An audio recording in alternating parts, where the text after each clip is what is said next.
Hey guys, and welcome to this episode of Pizza Plus Coffee Equals Code. Thanks to the awesome folks at tinyBuild, we've had the opportunity to take a look at and discuss Hello Neighbor 2. Hey Mike, can you give us a bit of a rundown, I guess, on your role with tinyBuild and Hello Neighbor 2? Hey, Grady. I'm the producer at tinyBuild. Also, I'm working on Hello Neighbor 2 project right now. So I started as a game producer a few years ago at tinyBuild, and then it was a quite a long time. I make my transition from the other project to the Hello Neighbor universe, and now I'm in charge of entire Hello Neighbor universe. So I'm taking care of the Hello Neighbor original game, Hello Neighbor 2, also the Secret Neighbor, the multiplayer spin-off, and also we have a few projects right now in pipeline, which we'll reveal soon. So that's quite a lot. Hello Neighbors products, and also we participating together with the original creator of the Hello Neighbor, with Nikita Kolesnikov. We participated together to supervising the books, the comics, the other media, because right now we have the animated series as well. So that's such a big chunk of work we're doing here with the tinyBuild, and the Hello Neighbor 2 is kind of manifestation of of our ambition, because all the products that we have right now is derivative products, but Hello Neighbor 2, that's such a thing for us, because the Hello Neighbor 1 is 3 or 4 years from now all success, so we have to move further and we have to come up with a new product, and basically my role. So once I stepped in the team that's behind of the Hello Neighbor 2, we start to figuring out what the basically Hello Neighbor 2 is supposed to be. And from that exact moment, I started working deeply with this project, and I would say that's from the start of this project. It seems like Hello Neighbor came out, and then it was a little bit of a sleeper hit, and then all of a sudden it just exploded. As you say, there's so many derivative works coming out and sequels and everything. Was that sort of the reception anybody expected at tinyBuild, or was it a bit taken aback by how much it took off? I guess that's Alex's question, because the Alex Japorchik, he's the CEO at tinyBuild, so he picked up this project 4 years ago, and he still said that, yeah, that was pretty ambitious idea, and it was so simple to describe this idea, and this is why every simple but uh, pretty attractive ideas is potentially can be a big success. Mm, so I mean, he said that, yeah, it was pretty predictable.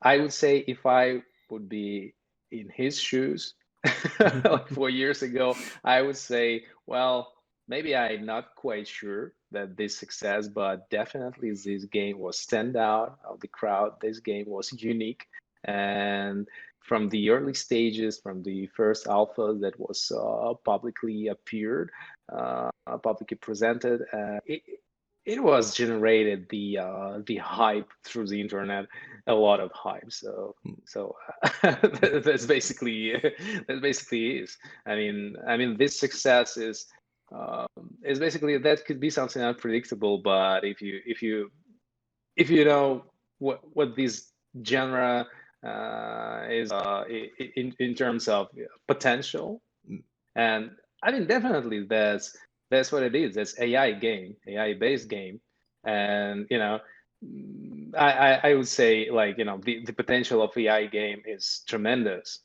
And 4 years ago, that was like step into the step into the dark zone. No one knows what you can find there.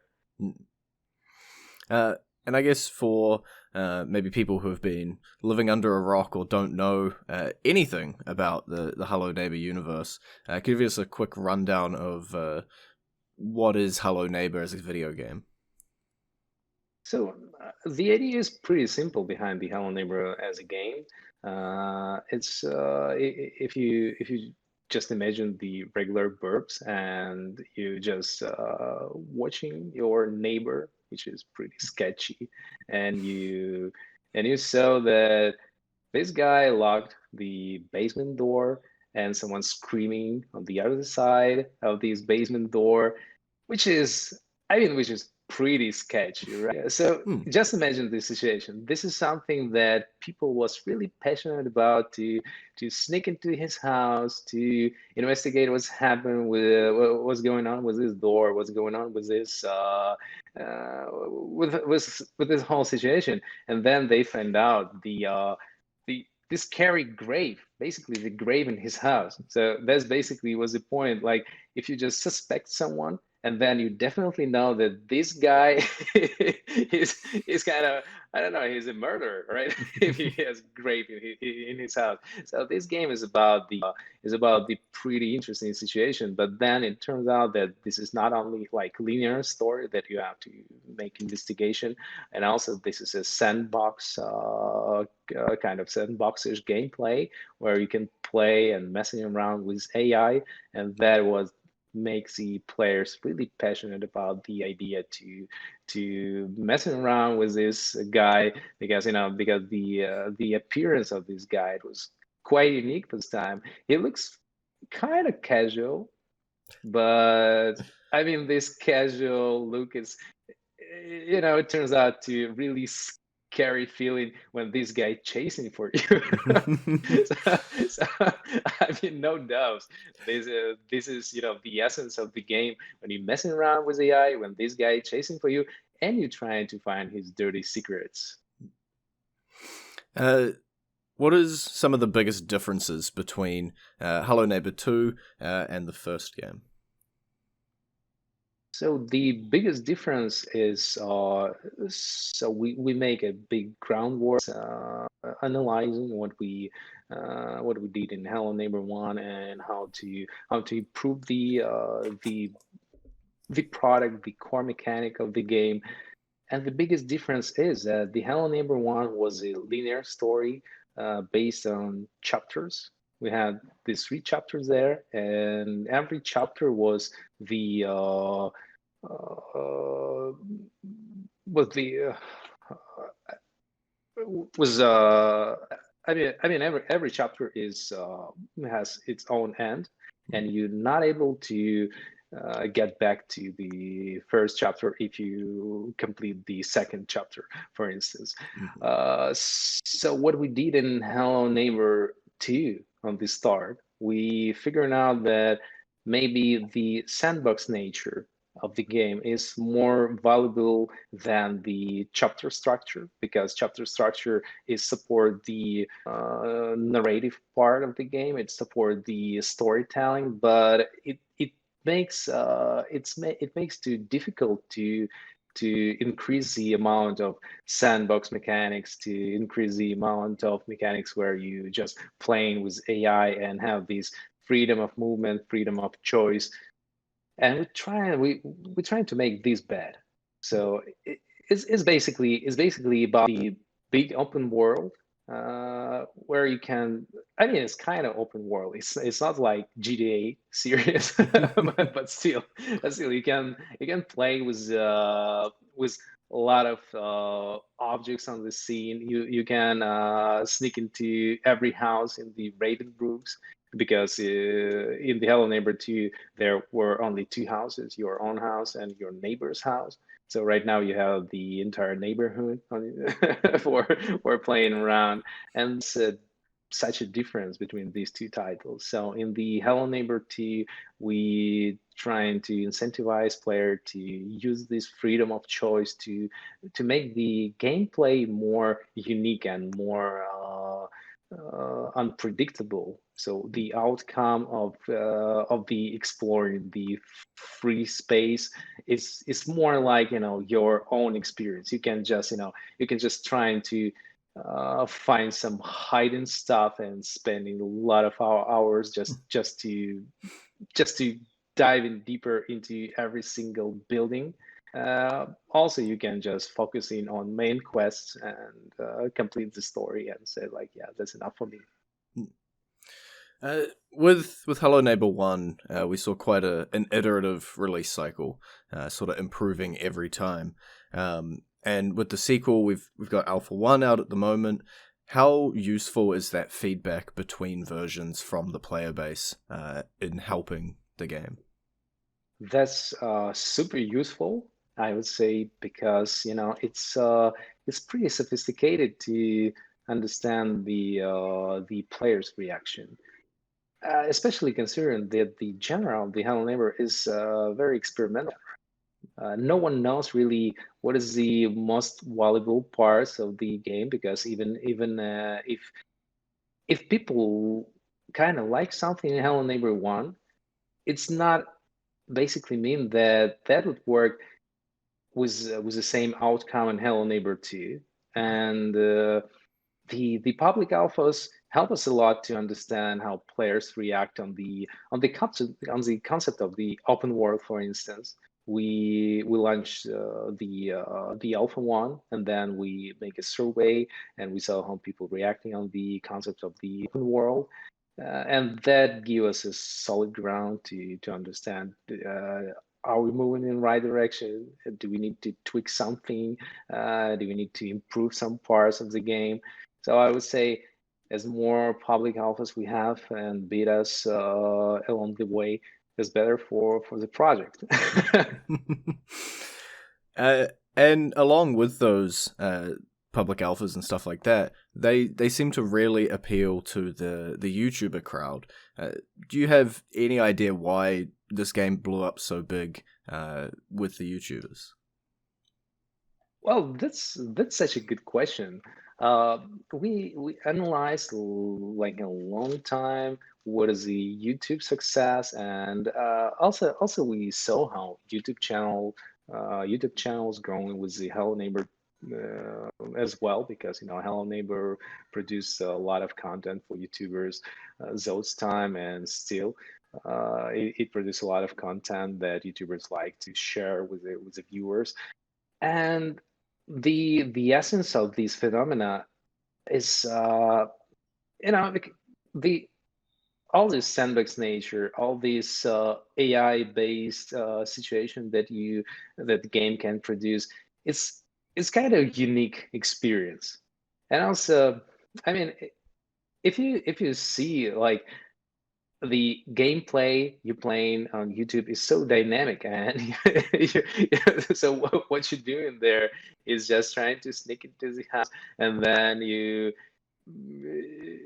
and then again, this guy with mustaches is chasing after you, and you're really scared about this situation, and people screaming, people jumping, playing this game. And this is why it's so entertaining from the viewer's point of view, because if you saw someone so engaged into the gameplay, and then again, the layer after layer, people start investigating the lore of the game, the how the story is structured, how many Easter eggs they hiding.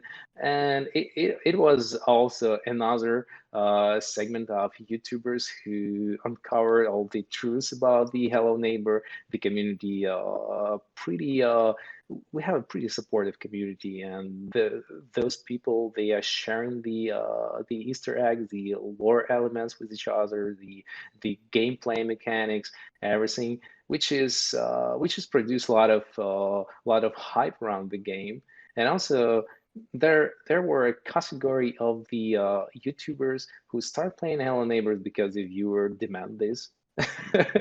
And they started their video with a phrase like, "Yeah, as it demands, I start playing Hello Neighbor," and then people playing Hello Neighbor. And I would say it's not easy for, let's say, for a middle age to play in Hello Neighbor and understand the whole thing, because it's like like starting playing Minecraft. in the Middle Age. It's kind of sophisticated. People don't know the essence because they don't have enough time to investigate this, and they don't have a mage who will tell them how to play. And then you see in the commentary section that the viewers start teach the YouTuber how to play this game. And this process was interactive. We saw this process also in the Hello Neighbor 2. That's really amazing how people support YouTubers. So they demand from YouTubers to play the game, and then they start teach YouTubers to play the game, which is kind of amazing. So I think this is an interactive process. I don't know the entire phenomenon, how to describe this, but I know just single parts of this phenomenon, and this looks amazing. Yeah. And I think you touched on one of the bits there as well with the story and the lore behind the first game. There were people like Game Theory, and everybody was digging into it and unraveling it layer by layer. What is it like to see people, I guess, go through the game with a fine-tooth comb like that and discover these? Because it wasn't a game that had its lore out there in front of you. It wasn't narrated to you. You had to dig through and get it. So I guess back at tinyBuild, what's it like seeing that slowly be revealed and uncovered by people? Well, that's such an interesting feeling, because a lot of time the developers make something that they uh, make an assumption that would be hard for players to find out. And then in 2 hours, they saw on Discord channel that everyone is already found it, this thing, and they talking with each other about this thing. So we have these the same phenomena is in Secret Neighbor game. We have like a lot of updates, and a lot of lore stuff is uncovered there just in the first hour after update. So it's also for us as for developers, it's like a guessing game. We're trying to predict how long it would take to our community to uncover another secret, another lore thing that we are put there.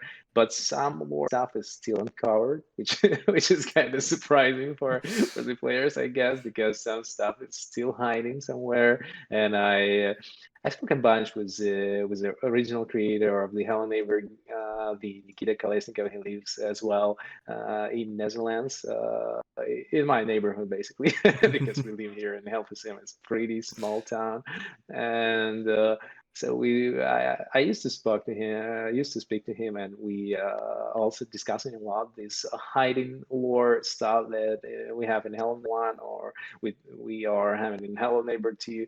And he told like, yeah, some stuff is still uncovered. Sadly, I can't say to you what is this Yeah. exactly, but once but once people find it, I will say, yeah, that's it is what I hide there. So that's pretty interesting process. And for Hello Neighbor 2, before we got that, we got this mysterious thing called Hello Guest. Where did that, I guess, idea come from to do that before the announcement of number 2?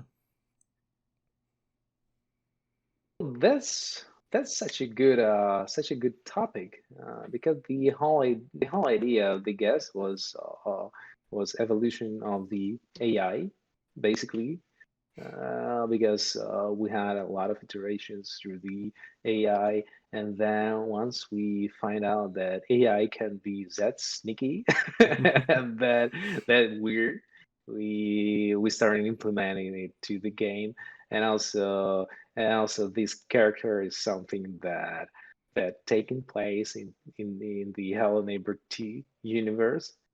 And once we will combine it together, we have this guest game, which is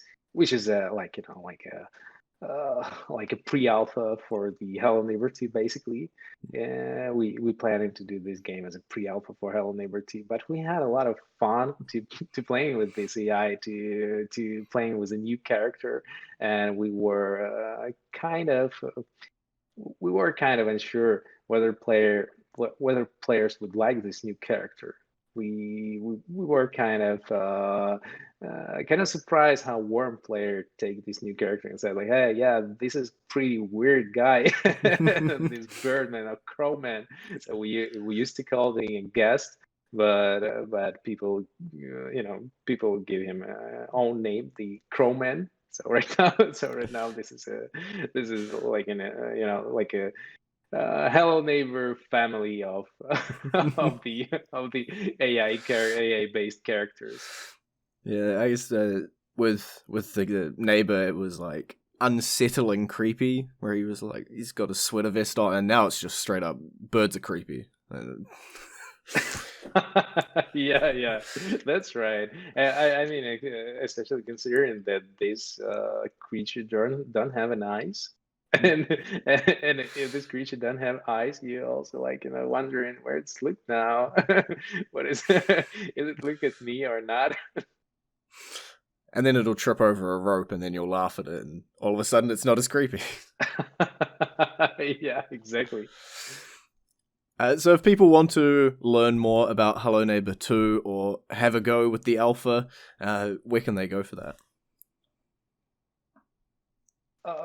Excuse me, can you repeat the last one?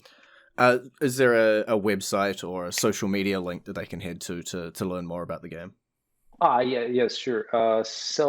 Basically, we have the website, the Hello Neighbor 2 that game, where you can find the all information about the Hello Neighbor 2, and also the best as I consider the best resource right now we have is the Discord channel, because we have in Discord a lot of conversation from people involved in community, and they talk with each other about the Hello Neighbor 2 stuff. They have a lot of web resources on their own, and they share a lot of information there. So I would suggest to go there, because the real value of the Hello Neighbor is community resources. People share with each other so much knowledge about this game, and you can find in internet the wikis about the Hello Neighbor game, and you can find there the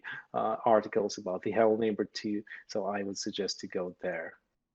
So, well, thanks a lot for taking time out of your day to have a chat today. Yeah, thanks a lot, Grady. I really appreciate you interested into the game, and if you have any more questions, please ask me anytime. I would love to answer. Well, maybe when the game's fully out and it's out there and everybody's digging back Yeah, into it. yeah, sure. Yeah. Okay, yeah. See you then. That's it. See ya then. All right. Yeah. Take it easy.